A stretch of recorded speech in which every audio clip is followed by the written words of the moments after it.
Muito bem, nós retornamos então para responder algumas perguntas de vocês, na medida do possível, né? Como eu não é que eu seja especialista em Senhor dos Anéis, eu sou somente um fã que leu bastante coisa. Se vocês quiserem um especialista, um livro em português de um especialista, é o livro do Dr. Ives Gandra Martins Filho, né? Que é filho do famoso Ives Gandra, o Ives Gandra Filho, ele é membro do Opus Dei e escreveu esse livro, O Mundo do Senhor dos Anéis, vida e obra de J.R.R. Tolkien. Esse livro aqui foi o que me introduziu, digamos assim, de forma bastante resumida e articulada, não é? No mundo realmente do Senhor dos Anéis. É interessante adquirir esse livro do Ives Gandra.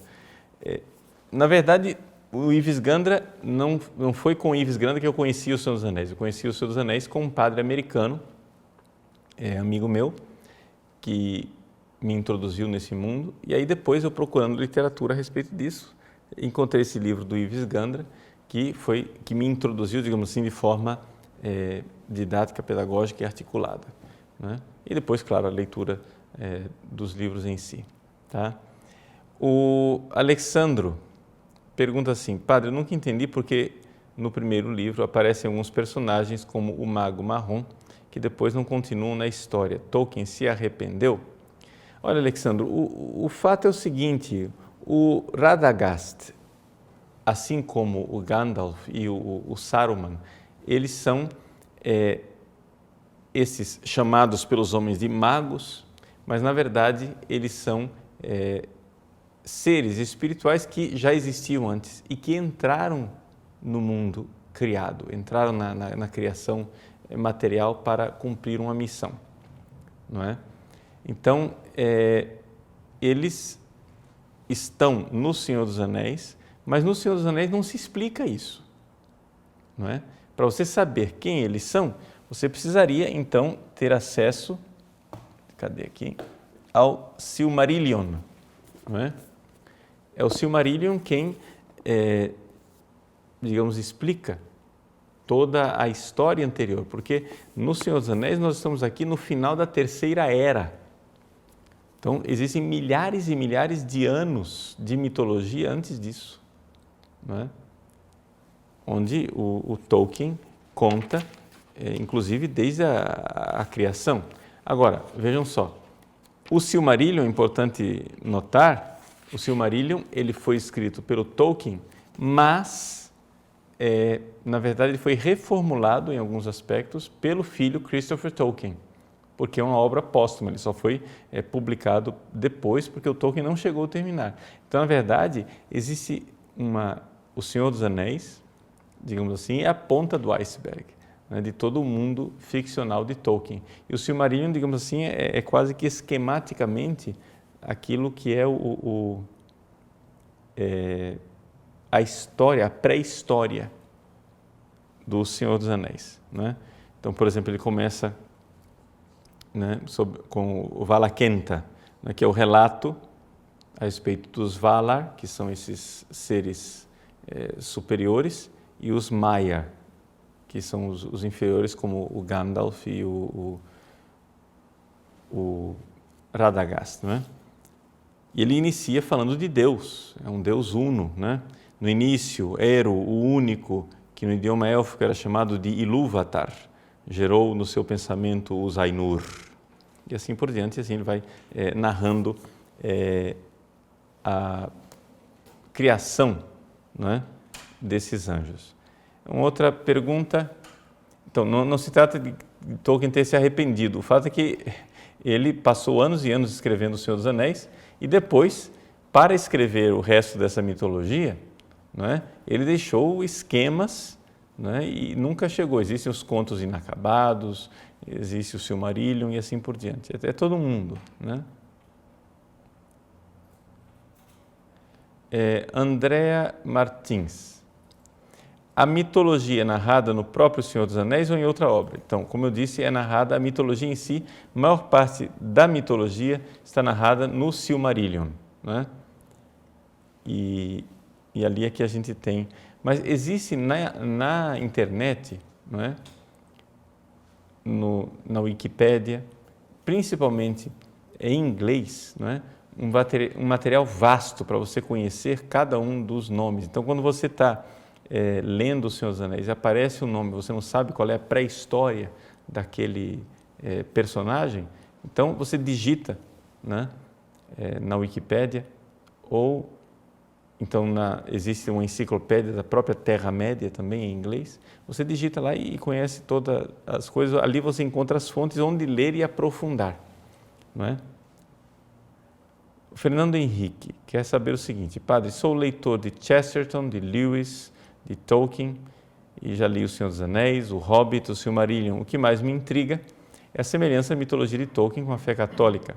Fala-se de um único Deus, Eru, dos Valar, que são os anjos, dos elfos, que são seres angélicos e homens. O que o senhor pensa especificamente sobre a traição de Melkor ou Morgoth?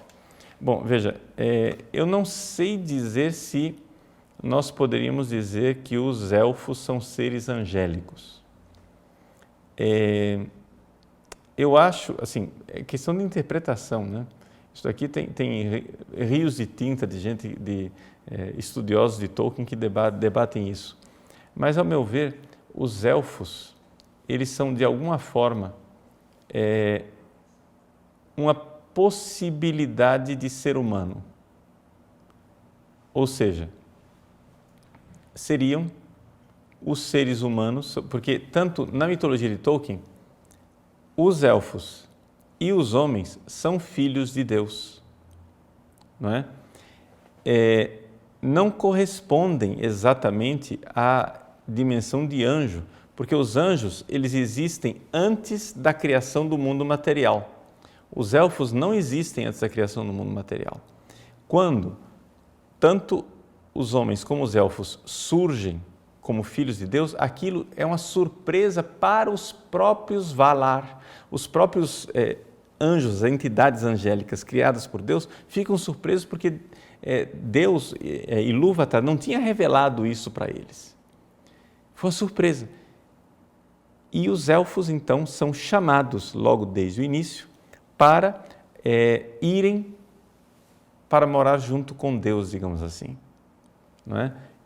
Porque eles são seres imortais, então eles deveriam ir para Valinor. Alguns elfos não vão, ficam apegados, não é, à Terra-média, e esse é o pecado dos elfos. Então, aqueles elfos que nós vemos no Senhor dos Anéis, eles não são anjos, eles são todos pecadores. Então, mas não quer dizer que são demônios também, não é? Por quê?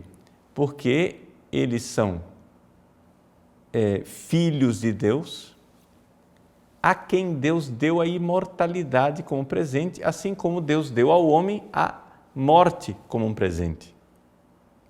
Então, são duas hipóteses. É como se Tolkien explorasse a hipótese daquilo que teria acontecido com o ser humano se o ser humano não morresse, não é?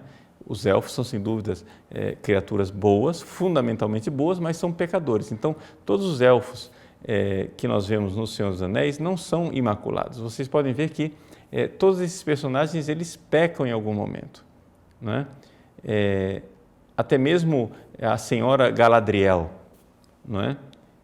Galadriel, ela tem o pecado, porque exatamente ela não foi para Valinor, ela ficou para trás. Ela ficou apegada à terra. Mas os elfos então começam a partir, começam a ir, começam a voltar para o céu. Então, o que dizer especificamente sobre a traição de Melkor? Bom, veja, sem dúvida nenhuma, Melkor é a figura de Satanás, né? Para aquelas pessoas que não estão acostumadas com a mitologia de Tolkien, não confundam Melkor com Sauron. No Senhor dos Anéis, Melkor não aparece. Só quem aparece é Sauron. Sauron é uma criatura inferior, não é, a Melkor. Melkor é Satanás, digamos assim, o príncipe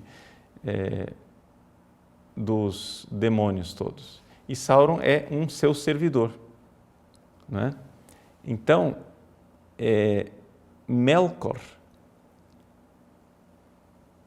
digamos, na criação de Tolkien, quando ele descreve a criação do mundo, ele descreve Deus dando aos seus anjos, vou usar a linguagem que a gente está acostumado, né? Os anjos, uma música para eles tocarem. E eles começam a tocar essa música e exercer a criatividade com essas músicas, só que Melkor desobedece e começa a criar dissonâncias, ou seja, desafina. Deus para a sinfonia, está tudo errado, vamos começar outra vez. E eles começam a tocar uma segunda vez. Melkor começa a fazer barulho mais uma vez e começa a seduzir, digamos assim, os anjos que estão ao redor, que começam a fazer barulho também. Deus se levanta outra vez, para outra vez a sinfonia e faz surgir uma música triste. E essa música triste, ela tem a capacidade de pegar aquelas notas dissonantes e horríveis do Melkor e se unir a elas e formar um acorde novo, de tal forma que surge uma nova música. Deus então no final se levanta e diz assim, que eu sou Deus, né? E não há outro Deus além de mim. E saiba o seguinte, Melkor, que quem quiser tocar uma música diferente da música que eu propus, vai terminar fazendo parte de uma música que nem ele imaginava. Essa é a realidade de Satanás. Ou seja, Tolkien está mostrando aqui a providência divina. Ou seja, o diabo, os seus demônios, fazem, né, um caos na nossa terra e na nossa história aqui. Mas Deus irá redimir tudo isso. E os demônios e os homens maus que se revoltam contra Deus terminarão fazendo parte de uma música que nem eles imaginavam. Não é? Andréa Gomes. É muito interessante o senhor nos indicar obras de literatura católica. Gostaria de saber também sobre outras obras de literatura católica. Bom, aqui o campo, Andréa, é razoavelmente vasto, porém, o que é interessante em Tolkien é exatamente essa capacidade de explorar o mundo da fantasia. Não é? Existem outras obras católicas, porém não gostaria aqui de fazer listas, né? Também porque não preparei nenhuma lista para isso, mas também porque para que as pessoas não se iludam pensando que eu estou indicando algo do mesmo tipo, não é? Por exemplo, nós temos, por exemplo, as obras de Chesterton, né? Sobre o famoso Padre Brown, né? Que é uma coisa interessantíssima. É uma literatura católica em que tem um padre chamado Brown, que é uma espécie de Sherlock Holmes, né? E que tem um papel, uma figura interessantíssima, mas é evidente que não tem nada a ver com o Senhor dos Anéis, é outra coisa, é um outro esforço literário, uma outra direção, né? Padre Fabiano, Tolkien trabalha com a ideia de imaginação moral para expressar a sua fé? Veja, padre, não se trata exatamente de imaginação moral. Trata-se, na realidade, de imaginação. O que acontece é que é a imaginação de um homem profundamente católico. E, portanto, os valores católicos que estão lá, as virtudes, não é?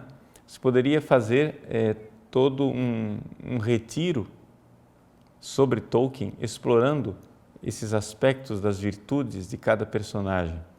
Existem, inclusive, livros escritos, né, a esse respeito, sobre as virtudes na obra de Tolkien. Existem muitos livros.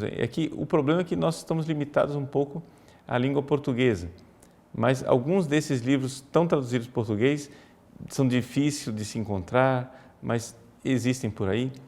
Por exemplo, o Evangelho segundo Tolkien, né? As virtudes ordinárias em Tolkien. Encontrando Deus no Senhor dos Anéis. São livros interessantes que nos mostram, não é, toda a riqueza, os valores evangélicos que estão lá.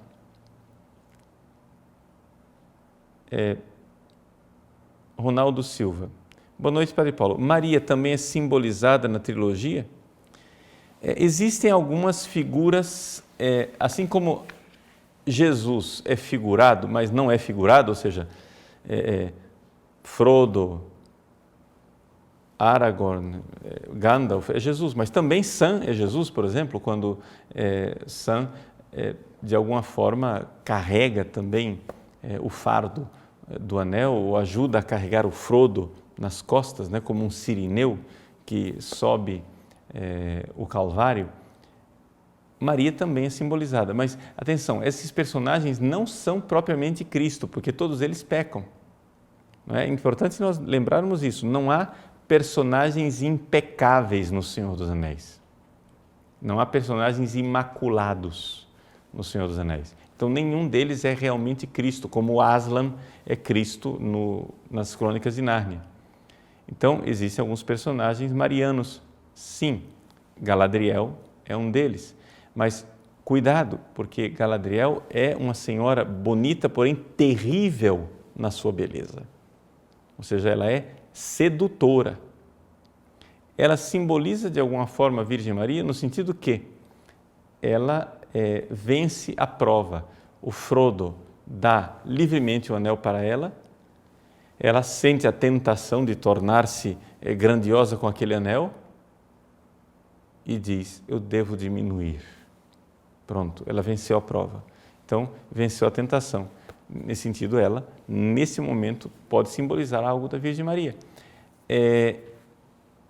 Existe a presença da estrela, né, e da luz da estrela. Quando Galadriel dá a Frodo o frasco, né, que contém uma luz, essa luz é a luz de Elbereth Gilthoniel. Elbereth Gilthoniel é a estrela d'alva, por assim dizer, que é um símbolo mariano. Não é? Na verdade, ela não é propriamente Maria, porque a luz de Elbereth Gilthoniel está ligada a esposa de Manwë, que é o principal dos Valar, que moram em Valinor. Mas não vamos entrar em muitos detalhes, senão vocês vão se perder com tantas coisas. O importante é o seguinte, existem sim simbolismos e presenças da Virgem Maria, mas nenhum personagem é realmente a Virgem Maria. Nós temos que ler Tolkien como na plena consciência que nós estamos diante de um mundo pré-cristão que prepara a vinda de Cristo, ou seja, é uma preparatio evangélica, não é? É uma preparação para o Evangelho. E por isso é importante e é interessante, porque ele cria, não é, dentro de nós esses espaços para o Evangelho. Uma última coisa a respeito que eu não comentei aqui, que são as línguas, não é, criadas por Tolkien. Tolkien criou muitas línguas. Umas ele chegou a criá-las de forma bastante elaborada, com gramática, vocabulário, tudo, outras de forma rudimentar. Né? Quais são as principais línguas criadas por Tolkien? Ele criou 2 tipos de élfico. Né? Na verdade, existem vários outros tipos de élfico, mas não tão elaborados. Elaborados, ele criou o Sindarin e o Quenya. Né? Existem cursos, gramáticas sobre isso. Eu trouxe aqui um livro só para vocês verem que não é brincadeira, o negócio existe. Né? Então, aqui eu tenho um curso de Sindarin, né? Que está aqui com toda o alfabeto que o Tolkien criou, que não é exclusivo do Sindarin, são chamados Tengwar, que você pode inclusive usar em português. Né? Existe um modo de se usar o alfabeto de Tolkien em português e em várias outras línguas, assim como no Sindarin, no Quenya com perimitada. Existem outros alfabetos tolkienianos também, como as runas, né? E existem outras línguas, como a língua negra de Mordor, que é a língua na qual está escrito o verso, né, do anel, que está gravado no anel. Existe a língua dos anões, que quem assiste o Hobbit, né, quem assistiu o primeiro filme, o Hobbit, vê várias vezes as pessoas falando, né, em linguagem dos anões e assim por diante, né? Existem essas várias línguas, a coisa é bastante elaborada. Aliás, as línguas são a razão de ser de toda a mitologia, ou seja, Tolkien, ele era um linguista e ele, que criou uma língua, ele precisava criar a história dessa língua. Então, foi aí que surgiu a saga, como sendo a história que estava por trás daquela língua que foi criada por ele, não é? E é um mundo fascinante, é um mundo evidentemente lúdico, né, que você pode tranquilamente, de forma sadia, gastar um pouco do seu tempo dessa forma, né, sabendo que está se construindo interiormente dentro de você, né, algo de bom e de bonito, sem medo nenhum. Existem algumas pessoas fundamentalistas que têm muito medo dessas coisas de Tolkien, porque dizem, não, mas isso daí vai abrir as portas para todo tipo de paganismo, etc, etc. Não é necessário ter esse tipo de medo.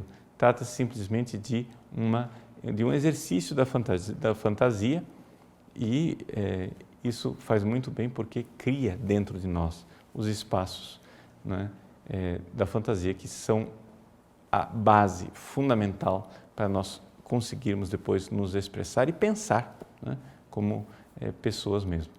Uma das grandes dificuldades que nós temos hoje em dia de evangelizar as pessoas e até de ensinar as pessoas a pensar é exatamente o fato de que toda essa parte da fantasia e da literatura está atrofiada, porque ninguém lê mais nada, ninguém mais conhece literatura, ninguém mais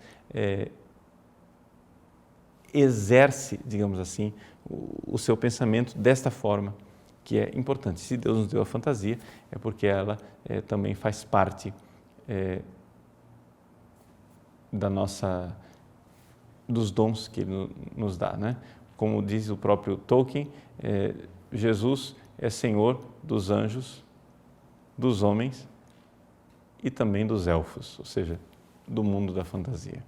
Tá bom? Então, terminamos por aqui. É somente um início, digamos assim, de